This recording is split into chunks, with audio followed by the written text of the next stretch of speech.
दोन्ही गृहमंत्र्यांनी मुख्यमंत्र्यांनी एकत्र बसून संपवला पाहिजे। आमच्यावर खोट्या केसेस दाखल होता कामा नाही, आमच्यावर कन्नडची सक्ती होता कामा नाही, आमच्या मराठी पाट्या निघायला नसल्या पाहिजे।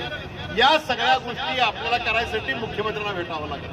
आणि त्याच वेळेला जे वकील आपले नेमलेले, जे महाराष्ट्रामधनं आपले दिल्लीमध्ये काम करतात, त्यांना एक चांगल्या पद्धतीचा निर्णय घ्यावा असं आपण एक सूचित करूया। हा पहिला टप्पा असेल। आणि नागनोरेने सांगितलेलं पत्नीही मला गोष्टभरी वाटतं की आपली दिल्लीत पण जायची तयारी, आपण चलो दिल्लीचा नारा देऊया। शिवसेनेचे 9 आमदार आहेत, खासदार आहेत आणि त्याबरोबर राष्ट्रवादी काँग्रेस पक्षाचे सुद्धा खासदार आहेत। म्हणजे 15 जणांची वोट ही आजच्या क्षणाला आपल्याकडे आहे।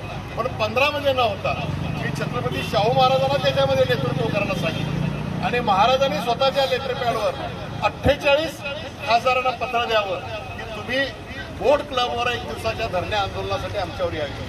असे 2 कार्यक्रमाचं नियोजन करावं। यासाठी समितीने पहिल्यांदा एकत्र बसावं, समितीनं आम्हाला आदेश द्यावा, समितीनं आम्हाला काम सांगावं। आम्ही नेतृत्व करणार, पण नेतृत्व करत असताना, लोकांना गोळा करत असताना नेतृत्व हे महाराष्ट्र एकीकरण समितीचं असावं पहिल्यापासून शेवटपर्यंत। आमचा शिवसेना उद्धव बाळासाहेब ठाकरे पक्ष असेल, राष्ट्रवादी काँग्रेसचा पक्ष असेल, RPIचा गट असेल, काही काँग्रेसची मंडळी असतील, जरी तुमच्या इथं काँग्रेसचं सरकार असेल तरी कोल्हापुरामध्ये काँग्रेसचे बंटी पाटलांचे सर्व कार्यकर्ते हे तुमच्या या अग्रभागीमध्ये असतील। अशा पद्धतीची चांगली जागृती या 2025 मध्ये घ्यायची आज या ठिकाणी आपण शपथ घेऊया आणि त्याची अंमलबजावणी येणाऱ्या 1 वर्षामध्ये करूया।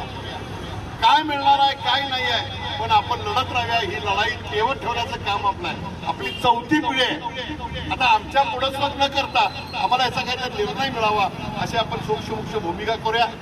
यामध्ये वकिलांच्या फौजेला आणि शासन सोडून जर आपल्याला वाटत असेल समितीला की एखाद्या वकिला 5-10 लाख रुपये देऊन तोही वकील द्यावा लागतो, त्याच्यासाठी व्यवस्था करायचं काम आम्ही करू।